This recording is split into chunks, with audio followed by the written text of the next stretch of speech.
Alam naman nating lahat na usong-uso ngayon ang pagkaparetoke. At alam din natin kung gaano nakamoderno ang ating siyensya ngayon, di ba? Ngayon kasi wala nang imposible. Kapag sarat ang ilong mo, pwede mong ipatangos. Lalong-lalo na sa mga babae, di ba? Pag maliit yung dede, pwede nang palakihan ngayon. Tapos yun nga hindi na virgin, pwedeng patahi lang uli, magiging virgin na uli, di ba? Alam natin yan mga repa. Ang hindi ko lang alam, kung meron na rin sa mga lalaki na pampalaki ba yun? I-message nyo na ako mga repa kung meron na. Kailangan ko yun eh. So dahil uso po ngayon yan mga repa, isa po ako sa mga magpaparetoke. At syempre, alam nyo naman kung sino ang gusto kong ipagaya, di ba? Walang iba kundi si Sander Ford. Si Idol, Sander Ford. Medyo hawig lang naman. Ayoko naman yung kamukhang-kamukha niya.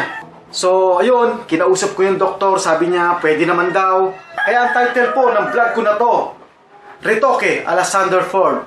So abangan nyo lang mga repa, dito lang sa Kuya Poklong TV. So masaya ang buhay ko pagpalabas ay napanood ko. Siya pala si Kuya Poklong, galapid yun na idol ko.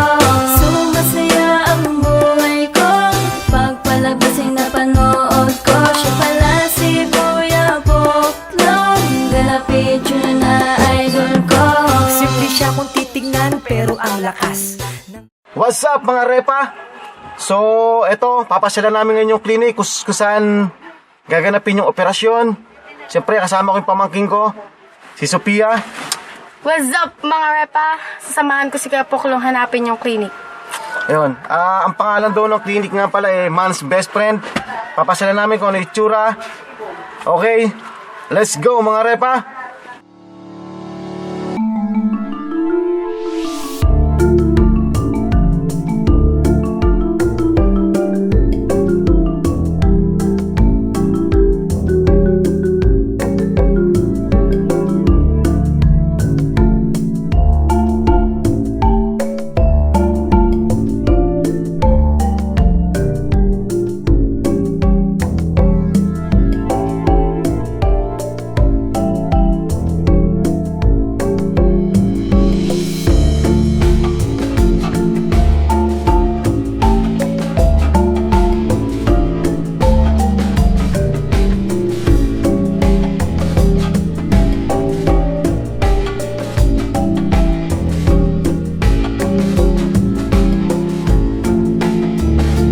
Sophia, nakita mo ng clinic?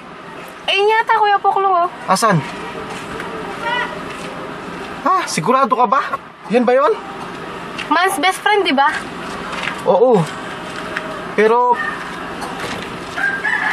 yan ba yon? Parang veterinary, no? So ayun mga repa, ayun nga yung clinic. Kaya pala mura.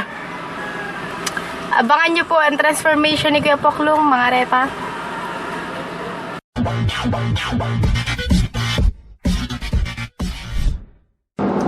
So ayun mga repa, this is it. Ngayon po yung araw ng operasyon. Hinintay ko lang si Doc. Siguro mga 1 oras pa yon. Kaya relax lang muna ako dito.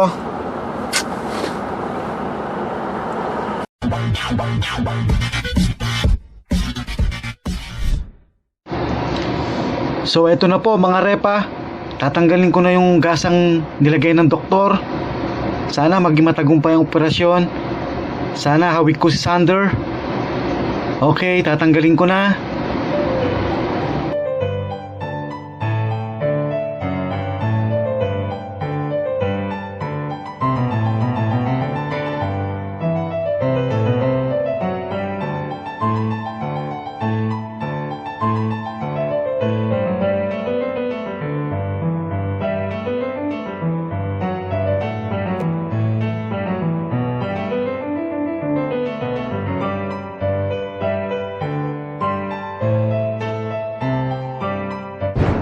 Oh, sabi ko kamukha ni Sander Ford.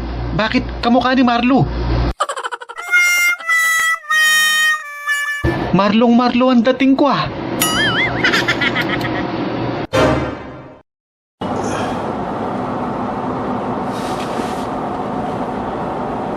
Shit! What a nightmare! So, ayun na nga. Ang lesson natin ngayon, makontento ka kung anong meron ka. Kasi sa totoo lang, walang ginawa ang Diyos na pangit. Lahat tayo pantay-pantay sa paningin niya.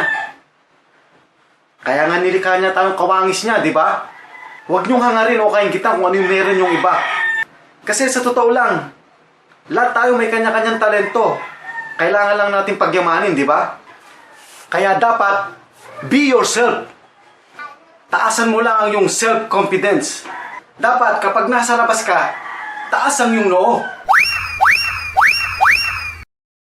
Mag-ingat ka lang, baka makasuhan ka ng illegal position of ugly face. Ito po muli ang inyong lingkod, Kuya Poklong, nag-iiwan sa inyo ng kasabihan.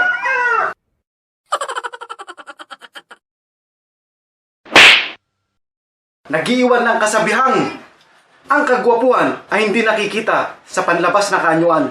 Makikita ang kagwapuan paglabas ko ng bahay. Alright!